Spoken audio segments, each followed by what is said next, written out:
Good morning, students. This is Arvind Dobriyal, and you all are welcome to the e-learning portal of Cambridge International School, Daswa. So, dear students, we are reading the main textbook, that is First Flight. So, the poem that we will read today is the Ball poem written by John Berryman. Before starting today's poem, let's have a quick recap of the chapter Bholi that we have already discussed in our previous video. The story is about a simple village girl named Bholi. She fell from the cart when she was only 10 months old. At the age of 2, she had an attack of smallpox. Ramlal had 7 children and Bholi was the youngest of all. When she was 7 years old, a primary school was opened in their village. The Tehsildar told Ramlal to send his daughter to school. Ramlal consulted his wife. They decided to send Bholi to school. Next day, Ramlal took Bholi to the school and she sat in a corner of the class. When the teacher asked her name, she stammered. The teacher encouraged her and finally she could speak her name. After many years, the village turned into a small town. A cotton ginning mill was also opened. Mail train started to halt at the village railway station. Then came a marriage proposal for Bholi. The bridegroom was an old lame man. He was a rich businessman. Ultimately, the wedding day came. A woman slipped her veil from her head. Bishambar, the groom, refused to marry an ugly girl like Bholi. He demanded dowry. Somehow, Ramlal managed the amount. However, Bholi refused to marry such a greedy man. People were amazed to see Bholi speaking clearly. The groom returned back with all his guests. Ramlal was shocked to see all this. Bholi told her father that she would serve her parents in their old age. And furthermore, she would teach in the same village school from where she learned so many things. After the quick recap of the chapter Bholi, let's read the poem, the Ball poem. First of all, I would like to tell you about the objectives, general objectives. To enable the students to recite the poem with proper rhythm and intonation. To develop the students' power of imagination. To develop their love for poetry reading and writing. Now some specific objectives. To make the students learn about the loss of something they love. To make them learn to develop the ability to understand difficult situations in their life. To help them not to grieve but experience new things over the loss of something. So first of all, I would like to tell you something about the poet of this beautiful poem. John Berryman was born on 25th of October in 1914 in Manchester in the United States. He was the US poet whose importance was assured by the publication in 1956 of the long poem Homage to Mistress Bradstreet. Berryman was brought up a strict Roman Catholic in the small Oklahoma town of Anadarko. When Berryman was only 12 years of age, his father killed himself. Berryman attended a private school in Connecticut and graduated from Columbia University, where he was influenced by his teacher, the poet Mark Van Doren.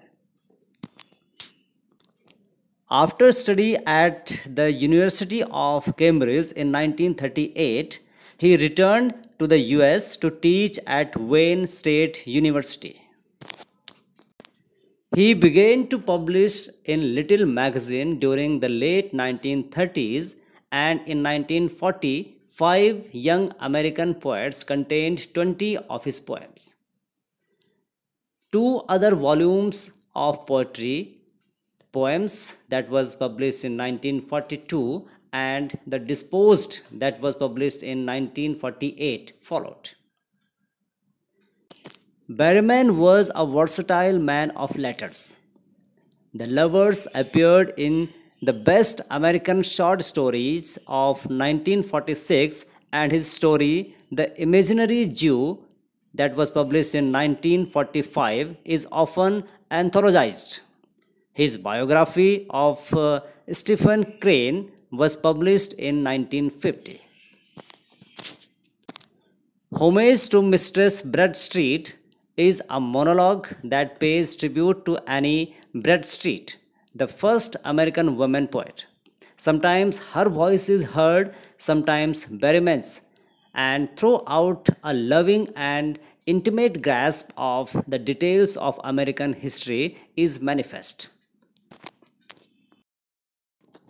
Berryman committed suicide by jumping from a bridge onto the ice of the Mississippi River. Recovering an account of his struggle against alcoholism was published in 1973. The theme of the poem is loss of innocence. For the little boy, his ball is the first thing he has ever loved. He has never even considered the possibility that he might lose his ball one day. When it is lost, then he realizes that it was his responsibility to keep it safe. He quickly realizes that everything he owns will be his own responsibility to keep safe. Money simply can't replace them all. As he is learning these things, he grows up. He will never be so innocent again as he was earlier. Another theme of the poem is loss of a loved one. The ball symbolizes our family and friends whom we love, and the loss of the ball symbolizes their death. As we grow older, we become more and more accustomed to see our loved one die. We learn how to deal with such a loss and to move on from it as well. Now let's discuss about the style or tone of the poem. The poem uses a good combination of tone, imagery and symbolism. In the beginning, the tone is depressed. It depicts a scene where a young boy has lost his ball when it is bounced into the harbor. The loss of the ball symbolizes the loss of innocence and childhood. Like childhood, the lost ball can't be retrieved. The tone in the end changes, giving an encouraging message that life should be lived as it is. The poem is about losing something that you love and learning to grow up. It is about a little boy who, for the first time in his young life, is learning what it is like to experience grief at the loss of a ball. To us, the loss of a ball is of minor consequence, but to a little boy, this is not so. A dime, another ball is worthless. Money is external. It cannot buy back our love nor replace the things that we love, the things that really matter. We cannot buy memories with money. We all should learn our responsibility and learn to cope up with the loss. Now, the explanation part. The poet is talking about a boy who has lost his ball. He wants to know about him and his reaction because he has lost his ball. Further, he asks to himself that what this boy will do after losing his ball. The poet has seen the ball going away from the boy. He says that the ball was cheerfully jumping up and down in the street. This means that when the ball skipped from the boy's hand, it went into the street and later on it fell into the river nearby. Next, the poet says that there is no benefit of consoling the boy by saying that he will get another ball because he has other balls too. He says so because the boy is feeling very sad. He is completely surrounded by sorrow. He is sad because all the memories of the childhood days went down into the harbor with the ball. Here the poet says that the boy is very sad as the ball, which has now gone into the river, reminds him of those sweet memories of the time when he owned it. This loss is unbearable for him and he is grief stricken. The poet says that he cannot even tell the boy to take some money from him in order to buy another ball. He says so because the new ball will not bring the sense of belonging to the boy. Further, the boy says that the time has come for the boy to learn the responsibility of taking care of his things. In the last stanza, the poet says that the boy has to learn that in this materialistic world, many of his belongings will be lost. He personifies the ball as his belongings. So he says that he has to learn to live without them no matter what. The poet says that no one can buy back such thing for him. The poet said so because according to him, money cannot buy you everything. If it does buy some things for you, still it will not be able to buy the sense of belongingness. He says that the boy is learning how to stand up against the sense of lost things. This means that the boy is trying to learn the real truth of life, which states that you have to accept the miseries of life and stand up again. This is the truth which everyone has to learn in his or her life. The harsh truth of standing up against the odd miseries of life that everyone has to bear. Now, the message or outcome of the poem. The poem, The Ball Poem by John Berryman, gives a strong and very positive message. Gain and loss, or getting or losing, are the essentials in the cycle of human life. One should learn the epistemology or the knowledge and nature of loss. Our childhood, with all its attachments and memories, has gone forever, never to come back again. We should not cry or we should not weep over the losses that we have suffered. Let's learn to live and move ahead in life, forgetting all the inconsolable losses.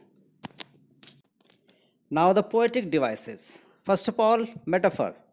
The poet uses the metaphor in the 8th line when he compares the boy's young days or his childhood with the lost ball. For example, all his young days into the harbor. Next poetic device is apostrophe. Apostrophe is used when a poet addresses his poem to an absent audience. In this poem, the poet uses this device in the 13th line as he directly speaks to the little boy and tells him that balls are always liable to get lost, but we never see the boy responding to him. For example, balls will be lost always, little boy. Next is transfer epithet. It is used when an emotion is attributed to a non-living thing after being replaced by a person. In this poem, the poet uses this device in the 15th line when he writes the phrase, desperate eyes. It is not that the eyes of the little boy are sad, but that the boy itself is sad and his eyes are expressing his emotion or his grief. Next poetic device is symbolism. The ball symbolizes the boy's young and innocent days. Next poetic device is repetition. Some words like what balls are repeated in the poem. Now I am going to conclude what we have read so far. The young boy has lost his ball. He was playing and saw the ball bouncing down the street. Then, in the end, the ball fell down into the water and lost forever. The boy sees everything happening before his eyes, but he is helpless. He only stands there helplessly and mourning at the loss of the ball. The loss of the ball may appear to be an ordinary incident. It seems that boys lose such balls many times while they are playing.